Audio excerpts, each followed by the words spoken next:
DCB മീഡിയയുടെ ഓണമാസ ക്ഷേമ pension വിതരണം അറിയിപ്പിലേക്ക് സ്വാഗതം.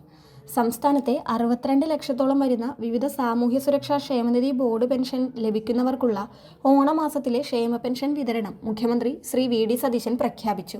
സാധാരണ 25-ാം തീയതി മുതൽ വിതരണം നടത്തുന്ന ക്ഷേമ പെൻഷൻ ഓണം പ്രമാണിച്ച് ഓഗസ്റ്റ് 19 ബുധനാഴ്ച മുതൽ ഗുണഭോക്താക്കളുടെ ബാങ്ക് അക്കൗണ്ടുകളിലേക്കും സഹകരണ ബാങ്ക് ജീവനക്കാർ വഴി വീടുകളിലേക്കും വിതരണം ആരംഭിക്കുമെന്നാണ് മുഖ്യമന്ത്രി ഇപ്പോൾ അറിയിച്ചിരിക്കുന്നത്. ഇതിനായി 1105 കോടി രൂപ അനുവദിച്ചതായി മുഖ്യമന്ത്രി അറിയിച്ചു. വിവിധ സാമൂഹ്യ സുരക്ഷാ പെൻഷനുകൾ 59,472 ഗുണഭോക്താക്കൾക്കാണ് ലഭിക്കുക. ഇതോടൊപ്പം സംസ്ഥാന സർക്കാരിന്റെ ധനസഹായത്തോടുകൂടി ക്ഷേമനിധി പെൻഷൻ നൽകുന്ന 16 ക്ഷേമനിധി ബോർഡ് പെൻഷൻ ലഭിക്കുന്ന 6.59 ലക്ഷം ഗുണഭോക്താക്കൾക്കായി 130 കോടി 32 ലക്ഷവും അനുവദിച്ചതായി ധനവകുപ്പ് കൂടി കൈകാര്യം ചെയ്യുന്ന മുഖ്യമന്ത്രി അറിയിച്ചു. ദേശീയ സാമൂഹ്യ സഹായ പദ്ധതിയിൽ ഉൾപ്പെട്ട ക്ഷേമ പെൻഷൻ വിഹിതത്തിൽ 200 മുതൽ 500 രൂപ വരെ കേന്ദ്ര സഹായം ലഭിക്കുന്ന ഗുണഭോക്താക്കളുടെ ആ തുകയും മുൻകൂറായി അനുവദിച്ചിട്ടുണ്ട്. എല്ലാ ക്ഷേമ പെൻഷൻ ഗുണഭോക്താക്കളും ആകാംക്ഷയോടെ കാത്തിരുന്നത് ഓണത്തിന് 2 മാസത്തെ ക്ഷേമ പെൻഷൻ ലഭിക്കുമോ എന്നതാണ്. നിലവിൽ പെൻഷൻ കുടിശ്ശിക ഒന്നുമില്ലാത്തതിനാൽ സെപ്റ്റംബർ മാസത്തിലെ പെൻഷൻ ഈ മാസത്തോടൊപ്പം അഡ്വാൻസായി ലഭിക്കുമെന്ന സൂചനയായിരുന്നു നേരത്തെ വന്നിരുന്നത്. എന്നാൽ മുഖ്യമന്ത്രി ഓണമാസത്തിൽ ഓഗസ്റ്റ് മാസത്തിലെ പെൻഷൻ മാത്രമാണ് പ്രഖ്യാപിച്ചിരിക്കുന്നത്. അതായത് ഈ ഓണമാസത്തിൽ എല്ലാ ഗുണഭോക്താക്കൾക്കും 2000 രൂപ മാത്രമാണ് പെൻഷനായി ലഭിക്കുക. 25-ാം തീയതി മുതൽ ലഭിക്കുമായിരുന്ന തുക ഓണം പ്രമാണിച്ച് 19-ാം തീയതി മുതൽ വിതരണം ആരംഭിക്കുന്നുവെന്ന വ്യത്യാസം മാത്രമേ വന്നിട്ടുള്ളൂ.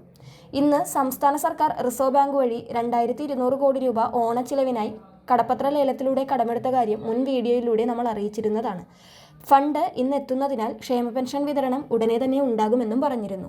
ഫണ്ട് എത്തിയതിനാലും ഓണത്തിന് അധിക ദിവസം ഇല്ലാത്തതിനാലും നാളെ മുതൽ തന്നെ ബാങ്ക് അക്കൗണ്ടുകളിലേക്കും കൈകളിലേക്കുമുള്ള വിതരണം ആരംഭിക്കും. വീടുകളിൽ സഹകരണ ജീവനക്കാർ വഴിയുള്ള വിതരണം അവസാനിപ്പിച്ച് കിടപ്പ് രോഗികൾ ഒഴികെയുള്ളവർക്ക് ആധാറുമായി ബന്ധിപ്പിച്ച ബാങ്ക് അക്കൗണ്ട് വഴിയാക്കി പെൻഷൻ വിതരണം മാറ്റുമെന്ന് സർക്കാർ അറിയിച്ചിട്ടുണ്ടെങ്കിലും അത് ആരംഭിക്കുന്ന തീയതിയൊന്നും പ്രഖ്യാപിച്ചിട്ടില്ലാത്തതിനാൽ ഈ ഓണമാസ പെൻഷനും കഴിഞ്ഞ മാസങ്ങളിലെ പോലെ തന്നെ ബാങ്ക് അക്കൗണ്ടുകളിൽ സ്വീകരിക്കുന്നവർക്ക് അക്കൗണ്ടിലേക്കും വീടുകളിലേക്ക് സ്വീകരിക്കുന്നവർക്ക് സഹകരണ ജീവനക്കാർ വഴി കൈകളിലേക്കും തന്നെ ലഭിക്കുന്നതാണ്. ക്ഷേമ പെൻഷൻ ലഭിക്കുന്നവരിൽ ചിലർക്കുള്ള മറ്റൊരു സംശയമായിരുന്നു നിലവിൽ പെൻഷൻ ലഭിക്കുന്നവരുടെ വാർഷിക മസ്റ്ററിംഗ് നടന്നുകൊണ്ടിരിക്കുന്നതിനാൽ അത് പൂർത്തിയാക്കാത്തവർക്ക് ഈ മാസം പെൻഷൻ കിട്ടുമോ എന്നത്.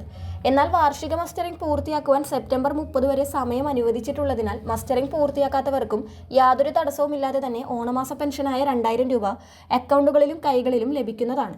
ക്ഷേമ പെൻഷൻ കൂടാതെ ഇനി നിർമ്മാണ തൊഴിലാളി ക്ഷേമനിധി ബോർഡ് പെൻഷൻ, അതുപോലെ പ്രവാസി ക്ഷേമനിധി ബോർഡ് പെൻഷൻ എന്നിവ ലഭിക്കുന്നവർക്ക് നിലവിൽ കുടിശ്ശികയുണ്ട്. കുടിശ്ശിക ഗഡുക്കൾ ഉൾപ്പെടെ ഓഗസ്റ്റ് മാസത്തെ പെൻഷൻ വിതരണ അറിയിപ്പുകൾ ഇവർക്ക് പ്രത്യേകമായി വരുന്നതാണ്. ഔദ്യോഗികമായി വിവരങ്ങൾ വരുമ്പോൾ തന്നെ ചാനലിലൂടെ അറിയിക്കുന്നതാണ്. ഓണക്ഷേമ പെൻഷൻ വിതരണത്തെക്കുറിച്ചുള്ള ഈ ഒരു ഇൻഫർമേഷൻ സുഹൃത്തുക്കളിലേക്കും ഷെയർ ചെയ്യുക. ഇതുപോലുള്ള എല്ലാ സർക്കാർ അപ്ഡേറ്റുകൾക്കുമായി ചാനൽ സബ്സ്ക്രൈബ് ചെയ്യുക, ഫേസ്ബുക്ക് പേജ് ഫോളോ ചെയ്യുക. മറ്റൊരു വീഡിയോയുമായി വീണ്ടും കാണാം.